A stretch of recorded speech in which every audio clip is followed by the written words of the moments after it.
Welcome to Top 5. I'm your host, Phil. With me is Bennett and D'Lo. Say what up, guys. What up? What up? Merry Christmas. Well, how about that, ladies and gentlemen? We're here to talk 5 subjects in the world of sports, politics, religion, whatever else we can find. And we're just here to debate it. And you guys can join in with us if you want to. You can leave a comment and we'll answer it, or a question. We'll answer it live on the air. We don't care. And I'm going to start with D'Lo.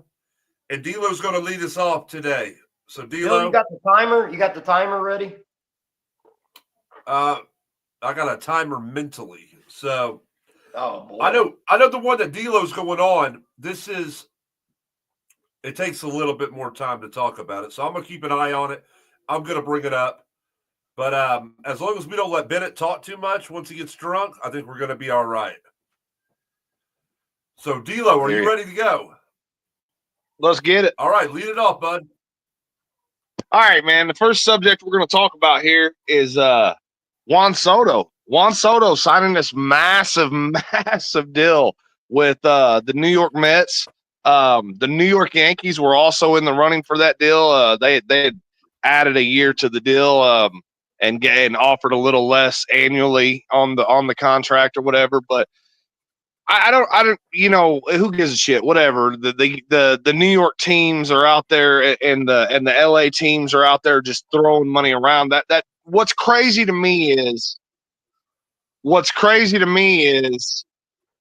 that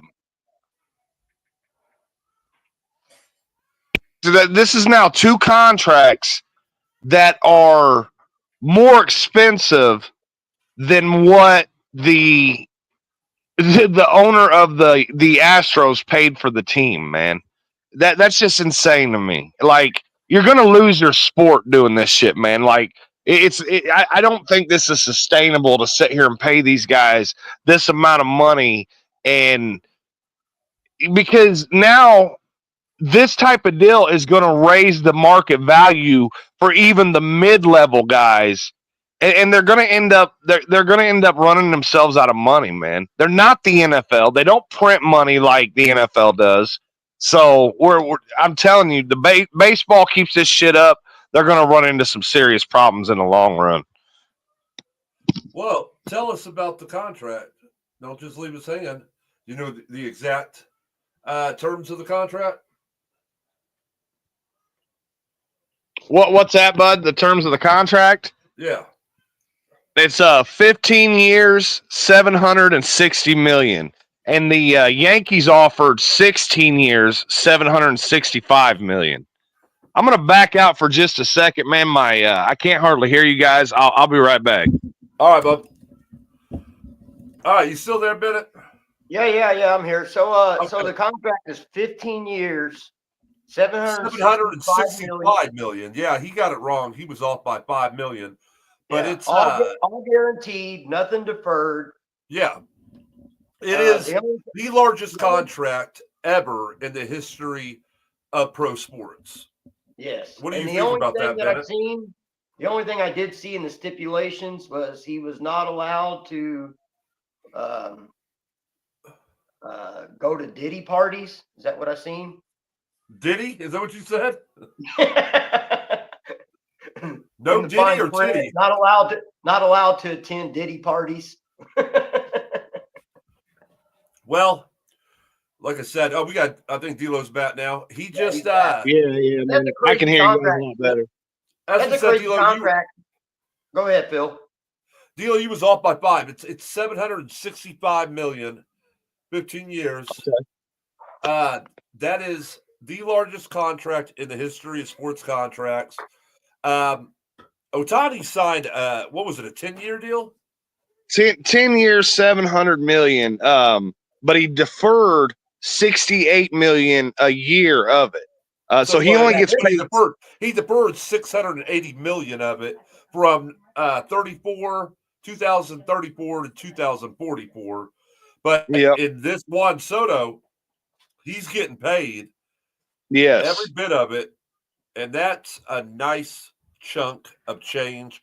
in the beginning when I read it, I did think that this was Bobby Bonilla Day all over again. But as you let me know, that's not the case. But Well, the crazy thing is, like, that there's no deferred money on this contract, and there's also escalators in this contract that could drive it up over $805 million. Not going to Diddy parties. well, see, Yeah, yeah, that's probably it. well, just to explain to you real quick about Bobby Bonilla, you know Bobby Bonilla, they bought him out of his contract in 2001. The Reds did, or the Mets did, and they only owed him $5.9 million. $5.9 million. But instead of paying him that money right then, they said, "How about this? We'll pay you $1.19 million for, I believe it was 30 years." But they didn't have to start paying it. Yeah, it was either 20 or 30 years, man. Oh, it's 30 because it's still going on. But he had it put in with interest. So $5.9 million, instead of them paying that right then, they're going to end up paying him like 30 some million with interest. He was a smart man. Me and you had looked this up one day when we were just sitting around on the phone bullshitting about sports, just looking random bullshit up. And I remember you looked it up, and we realized that his contract wasn't the only deferred contract out there. And Bobby Bonilla had multiple deferred contracts. He had 2 with the Reds, and then he had he had maybe 2 with the Mets. He had 1 with the Reds. Bobby got paid. You know what I'm saying? So I think one of Bobby's still getting paid. Yeah. Bobby's 61 years old right now, and he's still going to get paid for another 9-10 years through this one. He had one that just ended, and I think he has another one that ends next year.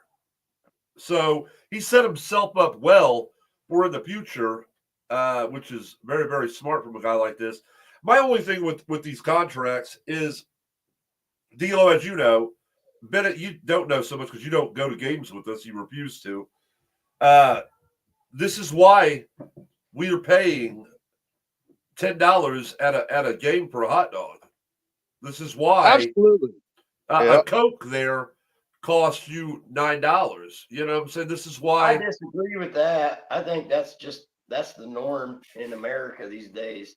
It's not, but you have to pay these contracts. Where are you going to get that money? I mean, you got to understand that. Yeah, but I mean, you go to any venue, and the prices for refreshments are jumped up like crazy. Baseball and football. I haven't been to an NBA game in years, but baseball and football, it's a lot more because of what they're paying. I imagine NBA's got to be the same, but I've been to minor league games, and they're not as expensive because they're not paying as much money. But you go to local small concerts, and like the drinks and food and everything, all that's bumped up too. So you got to pay those. It's not easy to get those people to come in and play those deals. So I mean, I'm not necessarily thinking they're paying for the talent. I think they're just that's just the way of America. Like inflation's went up. No, I mean it's all going into a big pot, dude. They're paying for the talent. They're paying for the employees to work. You got to consider that, during those shows, their electric bill goes through the roof because they're using so much equipment. All that shit, man's got to be compensated, and that's why like the mill, they run that special before the season even starts, where you can buy the season passes. You can buy so many season passes because it's kind of like them using that money to kickstart their season, man. I agree, man. It's just like I said, when you go like that everywhere, man, that's just inflation. I mean, I used to pay $20 to a girl I know over on 14th and Chestnut for a handy, and now I got to pay $100. Are you kidding me? I would like to say that Bennett's views are not those of the Worst Case Scenario podcast. What I said, handy. I kept it politically correct. But Bennett, what we're saying is these contracts in pro sports are the reason that you're paying so much. They gotta recoup as much money back. And the thing is, though, you go to these football stadiums because there's only 16 games. It's a little different. But when you go to a baseball stadium, and I went to I don't know 5 games this year, and when you go to those, They're empty. They're half empty, yeah. And in some cases, we were in a game in Kansas City, and I remember, D'Lo, I was talking to you. I didn't know if there was even 5,000 people in a 40,000 seat stadium. You know what I'm saying? Well, that's the crazy thing, man, is these leagues, you know, especially like baseball, sometimes basketball, you know, the teams like your Yankees and your Dodgers and shit, they're carrying the league, man. But at the same time, you still got to have parity in the league, man. You cannot allow these guys to load up. I mean, the Dodgers, you know, they've signed that fucking show. They signed Ohtani and Mookie Betts and all that. Then they signed that guy out of Japan, that phenom young pitcher coming out of Japan last year. Now they're talking about they're going to be in negotiations with another Japanese pitcher. They just signed Blake Snell. It's insane, man. Like, it's like they're printing money at these two spots, but the rest of the league can't even touch what they're doing, man. But it's not just them, though. And that's why their league is not good. We've talked about this before. One of the reasons why the NFL is more successful than the NBA and MLB is because they have a salary cap and things are competitive. You know, there's 32 teams that take the field. You can only really count out about 6 teams. Usually there's like teams that didn't make the playoffs the year before and they make the playoffs. When in the MLB and the NBA, you got consistently the same teams making it to the basically the Final Four. Yeah. I mean, it's not good for the league. It's not competitive. It's not good. But the thing is the Astros are known as a team that don't pay their players, and they made it how many years in a row? We just did. We just went over the luxury tax this year for the first time, though. Yeah, they still signal they don't have to overpay. But and it's weird though, because unlike football, baseball, I can still get tickets cheap. I can sit down by the field for $15 buying them through a resale place. You're not doing that in the NFL unless you're a fan of maybe like the Jacksonville Jaguars or the Carolina Panthers. But it's not just them. WWE is the same way right now. It's so hot that when I went on to look about tickets for the Royal Rumble in Indianapolis, the cheapest tickets, and these were at the start of the sale for the nosebleeds, they were going starting rate was $150. Yeah. Yep.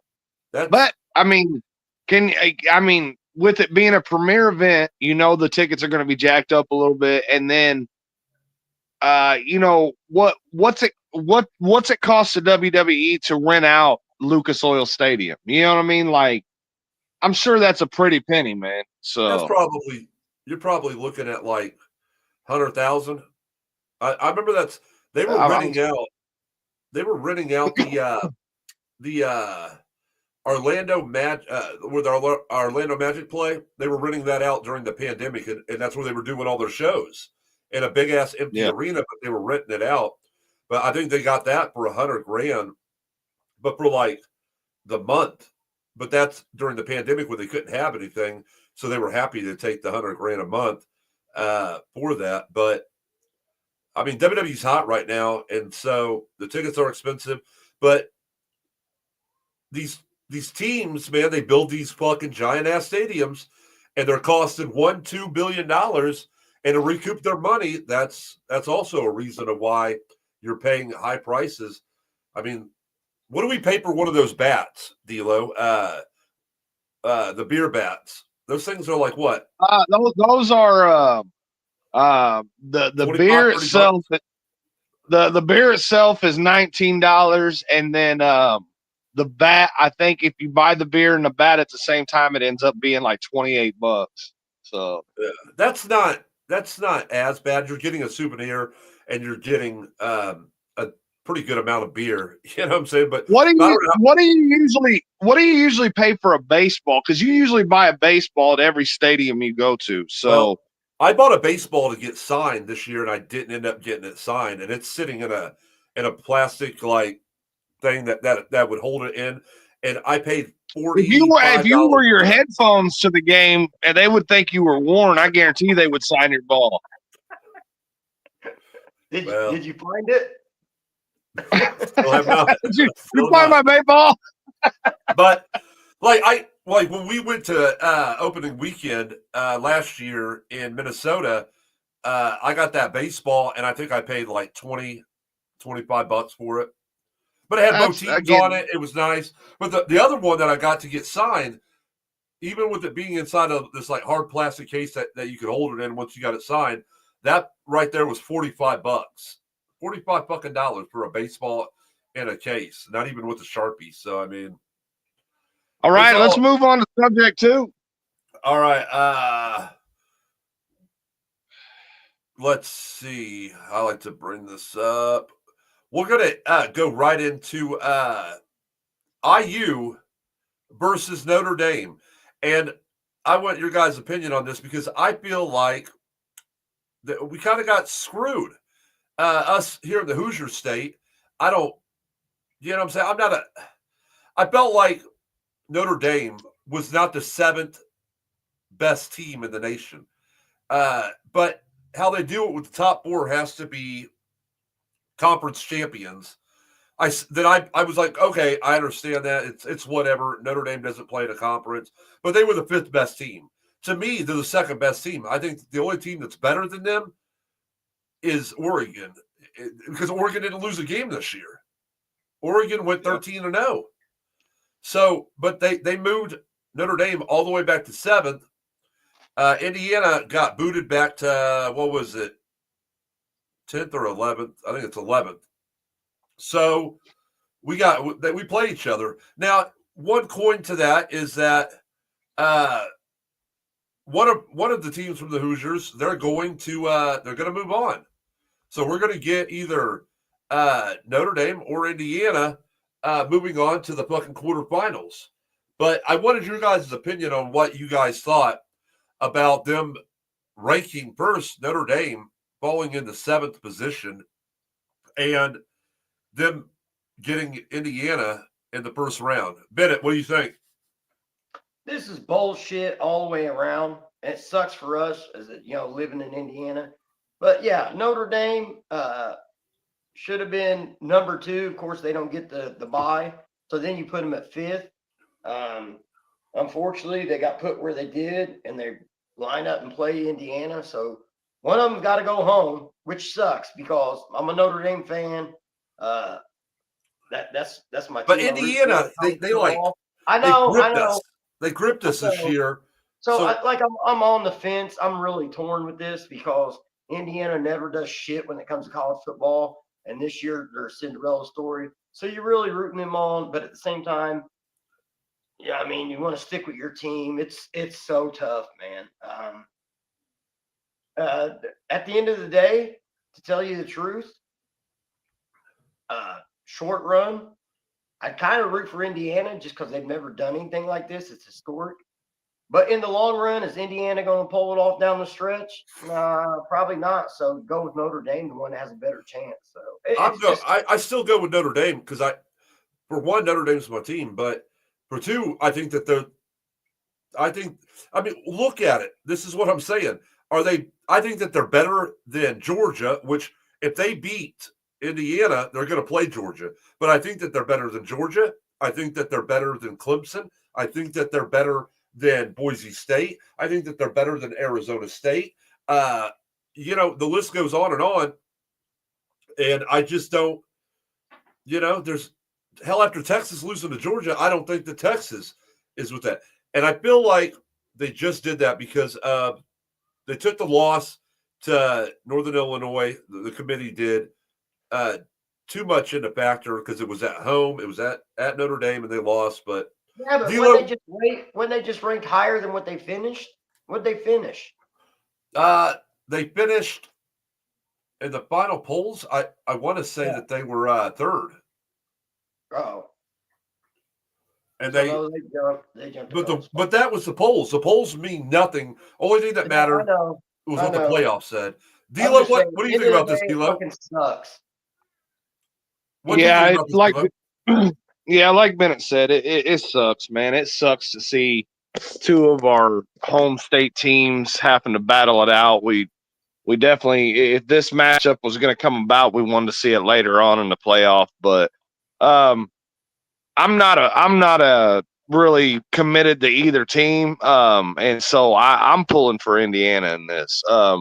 I want to see the Hoosiers do something they've never done, and it's just one of those deals. But I feel like that the playoff committee still has some work to do with this shit, because you guys are right, man. Notre Dame, I get that they're not part of a conference, but at the same time, you've got to figure out something to where the best four teams get the buys, and not just because you want to. I don't know, man. Like, it's something's. I got a great idea. So you ain't got to play a championship game, but whatever team that's left that's not playing a championship game, say for instance, Ohio State didn't play in a championship game. Okay. At the end of the year, when it's all said and done, the championship games are being played. Let Notre Dame play the top ranked team that's not playing a championship game. That'd be fair. I mean, something. Yeah, something. Yeah, you're right, because it still wouldn't commit them to any certain conference, and they would still be playing a very tough opponent at the end of the season. So I mean, that is an option, man. So if they won. That's the thing. They should be able to qualify for that bye, man. Like, and like I told Phil, I believe that some teams are going to get hurt by that bye. You're going to see some teams after the bye come out and play flat, and other teams you're going to see. I could see it helping Oregon. You know what I mean? Like, Oregon could come out and be on fire, dude. So, but I don't know. It's just. I just feel like that the playoff committee needs to take a hard look at this shit and realize that you're heading in the right direction, but this isn't a finished product. You know what I mean? So. Yep. All right, boys. Next up, I got to bring this video up. I want to talk about something that me and Bennett had just saw right before we got on here. We were talking about it. We said, "Hey, man, let's add this in and let's do a little talking about this on the podcast as one of the top 5 things." And what that is Mark Gastineau, which, if you don't know who he is, he's a legendary New York Jets defensive end, part of the New York Stock Exchange. Well, they have a 30 for 30 coming out on the New York Stock Exchange. And this is an insert from. He has an issue with Brett Favre and allowing Michael. What's his name? Michael that got the sack on him. Bennett. Who? Michael Strahan. Yes. So I'm going to bring this video up, and we're going to play this picture. And it looks like Elvis, if he was still alive, nosing off with Joe Biden. Well, all right. Let's listen. Who is that guy? That does not look like Favre. Gastineau is the one with the black hair. I got that, but the other guy does not look like Brett Favre. No, it's not. Now you'll see though. Hold on, we're gonna play it. But you know what? Everybody asks me, why aren't you in the Hall of Fame? Do you know how long I've thought about it? A long time. Somebody that had more sacks than anybody on that team, somebody that played their butt off, somebody that did more than anybody that had played. I don't know why I'm not in the Hall of Fame. I know I was elected to the Hall of Fame, and he feels that he should have a nod now. Don't let him die by that, because you're going to die. That's you're Joe going to die Klecko. with it more than live. told people you're the greatest athlete I've ever played with, but I will tell you this. You were selfish. If you don't want to admit you were selfish, fine. That's my opinion. You were selfish. He didn't care about making a tackle on a running back. If it wasn't the quarterback, he didn't care. Mark was an awesome talent, one-dimensional or not. You have a specialist that rushed the passer now. So he changed the game in that sense. Mark Gastineau's record of 22 sacks in a single season, which he achieved in 1984, stood until the final minutes of the 2001 season. Straight hand gets the sack. And you know what? No one's happier than Brett Favre. He gets the record. Well, he got to give me is what he got. There was nobody else who wanted Michael to get that more than Brett, and he showed it right there. I didn't know what had happened. The NFL should have stopped that and said, listen, no. That's not a sack. He took my record away from me. Anybody will tell you Brett Favre took a dive. And you know it. She knows it. He knows it. And everybody knows it. Excuse me. Finally met. Now you tell We me. met a long time ago. At least I Yeah. saw you. Right. When you fell down for him. I'm going to get my sack back. I'm going to get my sack back, dude. You probably hurt me. Well, I don't care. You hurt me. You hurt me. You hear me? Yeah, I hear you. You really hurt me. You hurt me, Brett. We got to get back to this, Brett. I'm sorry. You For heard him me, to do Brett. that to Brett Favre, that was my last straw. My last straw. Dude, stop that real quick. You know what he sounded like there? Crybaby? No, dude, it reminded me of them old washed up wrestlers at them wrestling conventions, and they're trying to squash a beef at 65 years old. You know what I mean? Yeah. Oh, Like, Jesus. I get what Marty Lyons was saying, and he's not wrong. Like, Gastineau was, he was all about the sack. The sack had only been officially. Gastineau was Randy the Ram, okay? Well, you got to understand, Gastineau would have the sack record if it wasn't for the fact that they didn't start keeping sacks as an official stat until 1981. Like, it wasn't an official stat. And if you go back and you count all of them, but they don't do that because it wasn't an official stat then. But Well, I'm sure if you go back, I mean, back when they were 12 and 14 game seasons, back when like Night Train Lane played, and who was that big motherfucker that played for the Rams? I don't know, he was a defensive end, and then I'm sure none of those guys' stats counted either, dude. So I'm sure there was people get upset, and they do to this day. Some people do still Phil. to this day. But Roger Phil. Maris, they made Roger Maris put a fucking asterisk when he broke Babe Ruth's record. You know what I'm saying? And what was it, 64 or 61 or whatever? He broke Babe Ruth's record of most home runs in a season. And they were so disgusted because Babe Ruth did it in less games because there was less games back then. absolutely, man. That's what, like, You hurt me. yeah, you hurt me. I mean, my He God. almost, dude, you could hear it in his voice. He was choking up, like, "You hurt me, Brett. You hurt me." He didn't Yeah. shake his hand. No, he Oh, looked like he was God. going to fight him. But that is a 30 for 30 that's getting ready to come out, and I will be watching that. But I definitely yeah, it just will be makes the watching. Jets look even more dysfunctional now. Fucking 4 Pat years Elvis later. was upset. Yeah.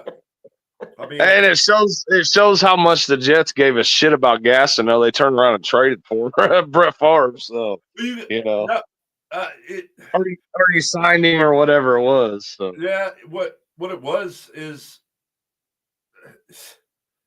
Gastineau should be in the Hall of Fame based on what he did. His numbers as sacking quarterbacks was excellent.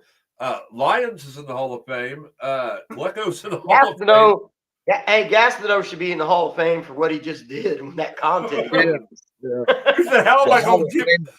No, but he was willing to fight him over one sack, and he said, "How am I going to get my I sack?" want my sack back. That's That dude upsetting. said, Brett Favre said, "You'd probably kill me now." Like, what are you talking about?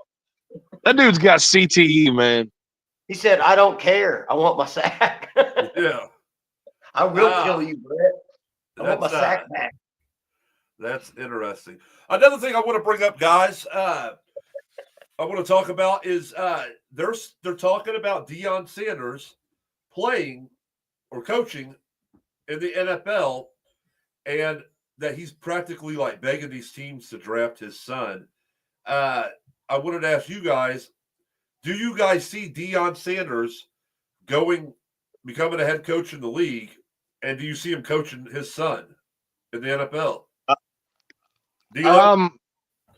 I think that everything depends on if the Raiders get the number 1 overall pick. If the Raiders get the number 1 overall pick, or Shedeur Sanders falls to them, absolutely. The Raiders are the team that is crazy enough to do it. I said the Cowboys early on, but I don't see them. I don't see them being in the running for the number 1 pick. I know they've had a rough season, but I don't think it's been that rough yet.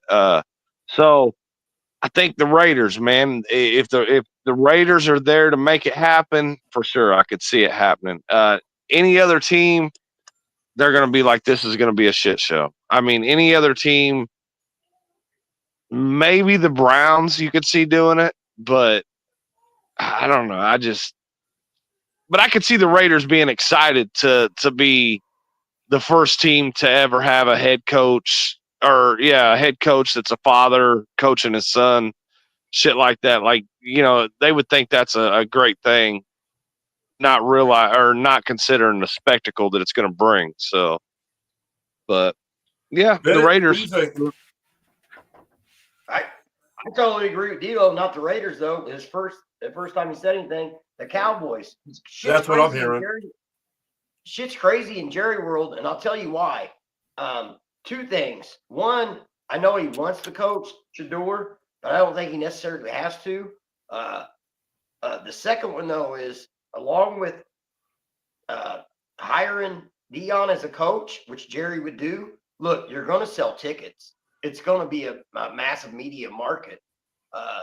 But if you want to even go one step further, I don't think that fucking it's above Jerry Jones to trade all the way up to get Shedeur and Deion just to make him happy. He's got 3 quarterbacks already on his roster. I'm just telling you, man. They just paid Dak. Well, but I mean, the thing about it is, dude, is Jerry world, well, like world that we live in. No, I understand that, man, but like we just talked about, the NFL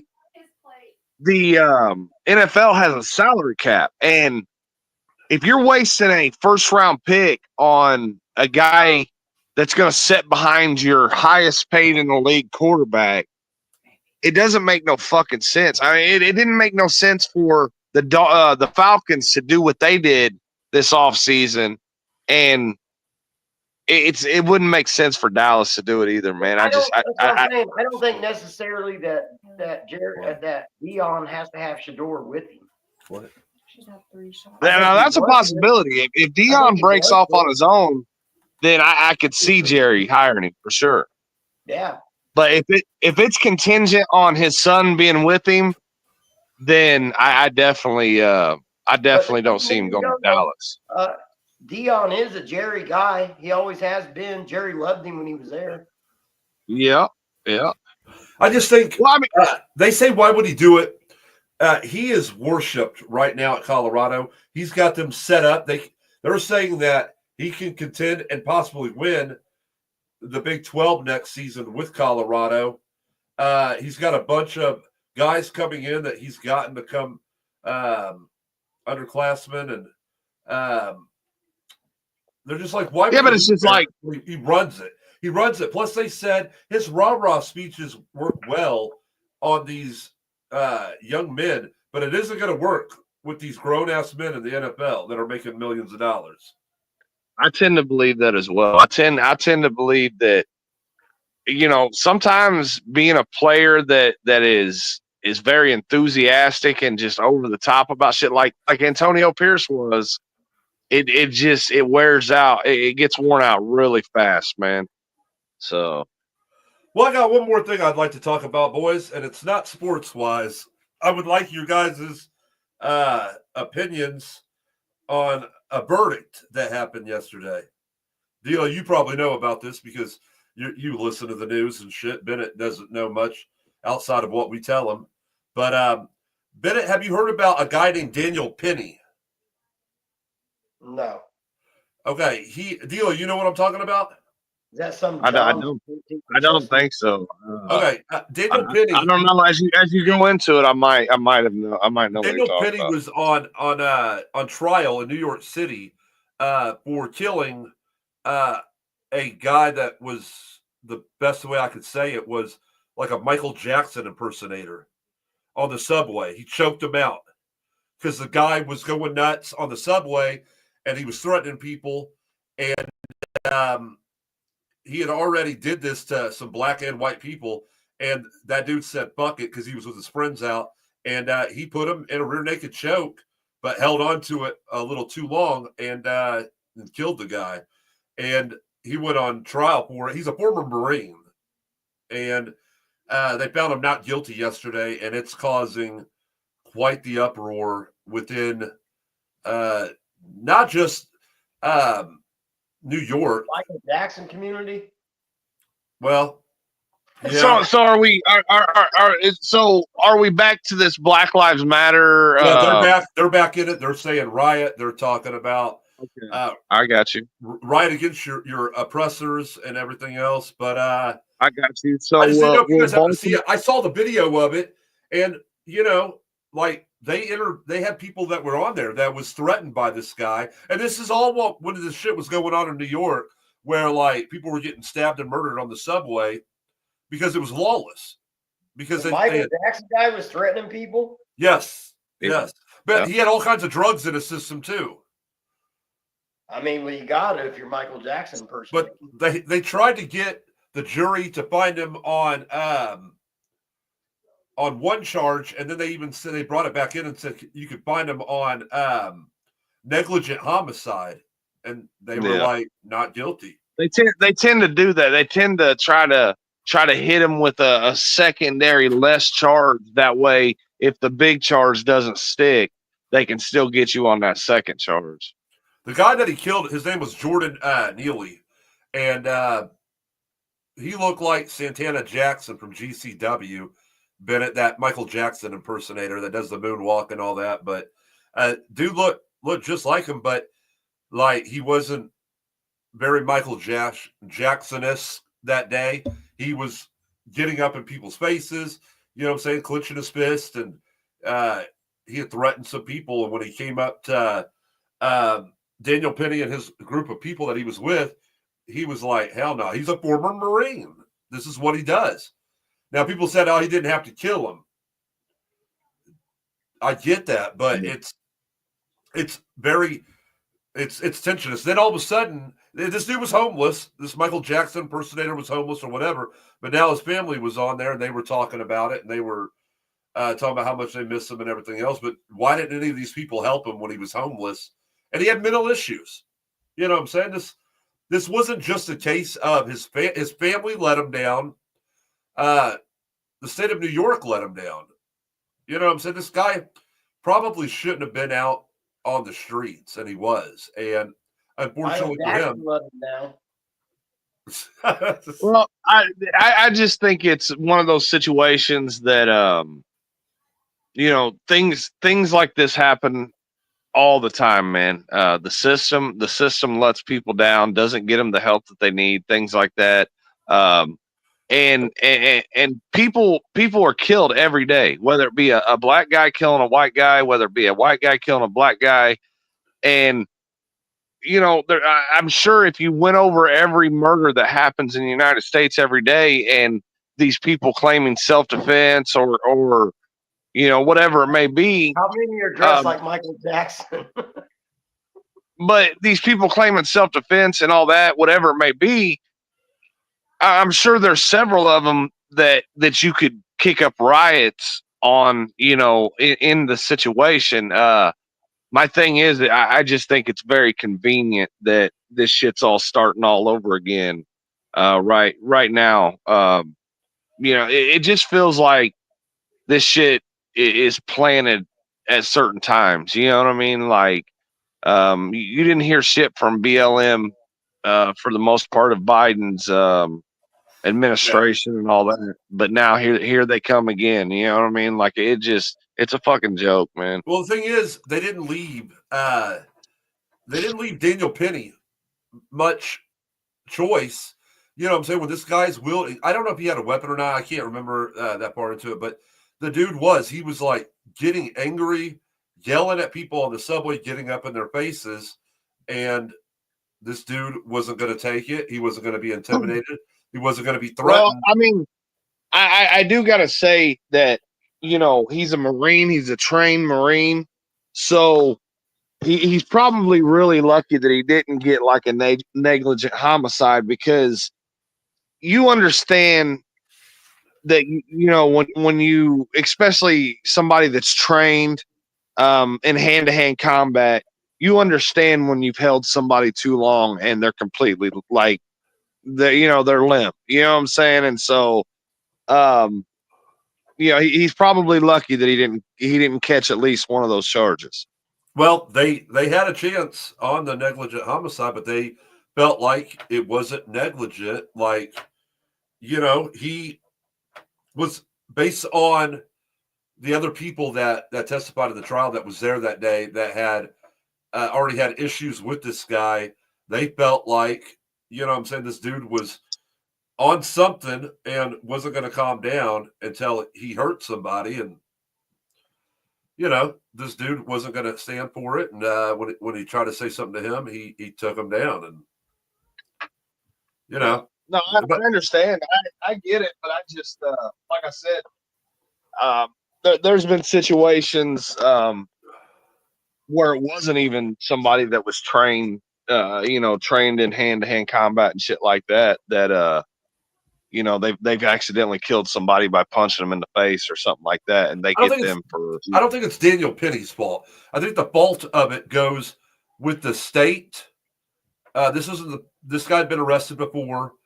You know what I'm saying? He had obviously mental issues. His family wanted to come out now because why? They want. I hate to say that they want money, but I mean, they're. Go ahead and say it. Go ahead and say it. I mean, well, where was you? Go ahead and say it because. Go ahead and say it because the whole thing about it is look at how George Floyd's family's living now. Yeah. You know what I mean? It just, dude.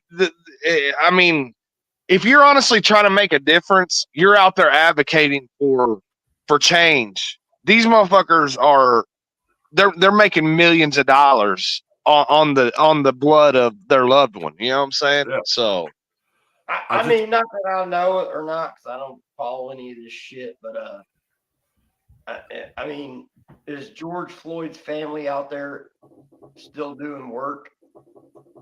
I haven't seen shit about it. Now I'm not saying that I have. I'm just saying. I just felt like the state of New York, they had a chance to get this guy help. His family had a chance to get him help, and they didn't. But now they're out there talking about, what I'm saying? They're putting the blame. I don't condone any kind of murder from human being to human being. I do not do that. But if you got a guy that's fucking clearly out of his mind, whatever, on a bus, in a fucking plane, whatever, on a subway, and a motherfucker steps to you wrong, check him. We've all been there. We've all done that. Ain't But that's nothing all wrong it with takes. that. All it takes is for you to fucking shove him, hit him, and he falls and hits his head and he dies. And then there's but that's not what happened though, bud. Like, I you know. know what I'm saying? That was a choke. He got him down and he choked him with probably intent to subdue him, and probably choke him unconscious. But like I said, as a Marine, you got to know the limits, man. You can't just sit there and choke somebody until they're gone, dude. Like that. Yeah, That is maybe over just the snap top. and just choke too long. Yeah, man. I mean, You're gonna maybe this dude had enough of seeing this dude fuck with everybody and Yeah. just said, "I'm done, dude. Like I'm taking this motherfucker out, dude." So, Or maybe he should have tapped out. oh fuck. I mean, Michael Jackson don't tap out, bro. Yeah. No, it's sad. It's sad, but it's mental health. You know, it it wasn't. is, dude. I'm gonna tell you what, Hey, dude. The mental here's health something else, crisis in the man, United I can add States too. is. Hey, you just paid fucking Juan Soto $765 million in New York, but you got all these fucking homeless people and fucking people with mental issues. How about Yeah. you pay that motherfucker $700 million less and help out some people on the streets? Think about Well, that. that's Society. Why? the system. The system is designed for the rich to be rich and for the poor to stay poor, man. And Well, this might you be know, shit like that. Maybe if Well, you I don't but believe that. what I'm $1 saying million, is 90% of the mental health issues come from the poor community, man. It's the stresses of Well, there's not knowing where rich you're. people that are depressed too. Money.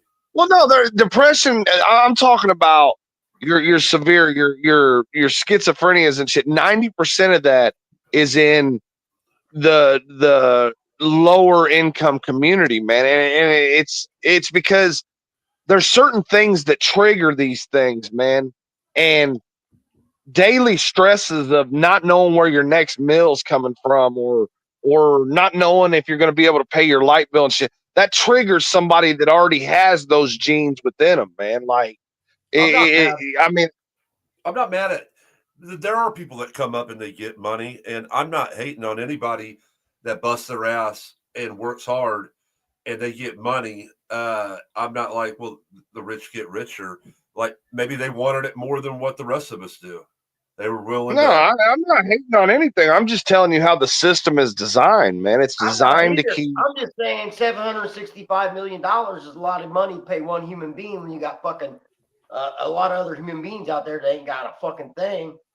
And maybe that ain't got nothing to do maybe with if you baseball, pay though. that money, maybe if you pay that fucking money, maybe you shouldn't have to be have that money sent to You're someone looking else. at it Maybe different, you should though. be fucking nice enough to go help out your community. And put That's a fucking baseball $100 player, million man. into your There's a fucking reason face. why they're paying the baseball player that much money. Now, I agree if you want to say it this way.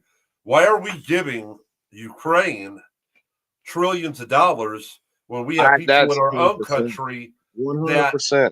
that like baseball? That's one thing. Like they're paying him that much money because he's gonna hopefully win championships, or he's gonna put viewers or butts in seats or whatever. He's gonna sell jerseys, whatever. But when the government, put a fucking ass in a home. but that's not on the Mets to do that. That is on our government to take care of their people. But if an owner of All right. Here's another good one, Phil. Yeah. Since we're on this, and I don't want to make it go too long, but that's on these people that's millions of dollars rich. Yeah. But you, me, D-Lo, all of us have put fucking someone else in our fucking home or help someone else out, and we don't make no millions of fucking dollars. No. Yeah. No, Yeah, we've helped each other out. We've helped other fucking friends out. Come on, man. Well, I'm sure that people with money do that too. It's just not broadcasted. And Well, that's- and I mean, They put it in to a certain extent, fundraiser, most of the time, you don't know where the money goes. most of the time, these people that if they do make a charitable donation, it's only so they can use it as a tax write-off once you're that rich, man. But dude, the thing about it is, man, like Bennett said, yeah, you know, we don't have millions of dollars and we still help each other out and shit like that. But I understand also that people get to a point where it's like, man, if you're not willing to help yourself, I can't help you anymore. You know what I'm saying? And things like that. But, so, and that may be the case with a lot of these people that are out there, but That's I don't the know, same man. thing I just feel like I just feel like mental health is one of the biggest crises in the United States, man.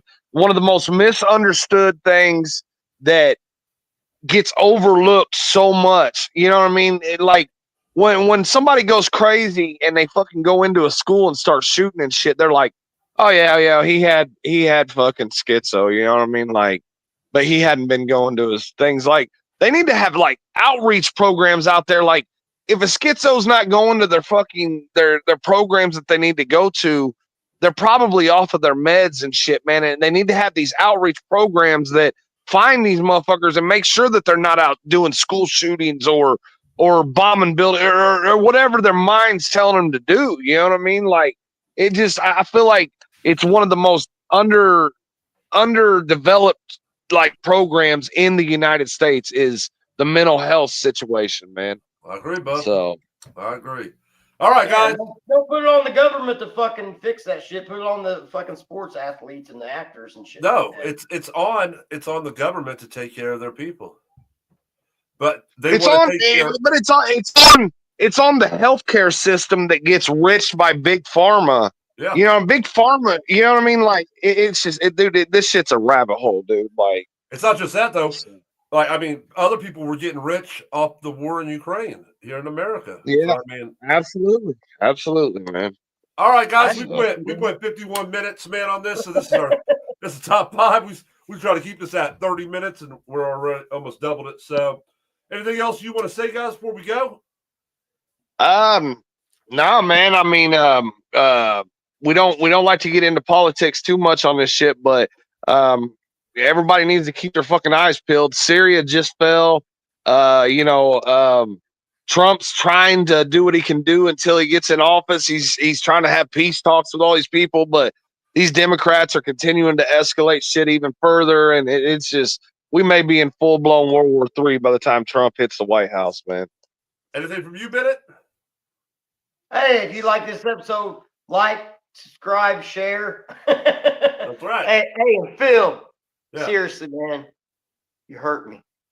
You hurt me. I want my sack back, man. All right. Hey, we'll see you back later on this week. This has been Worst Case Scenario Top 5. We'll see you guys.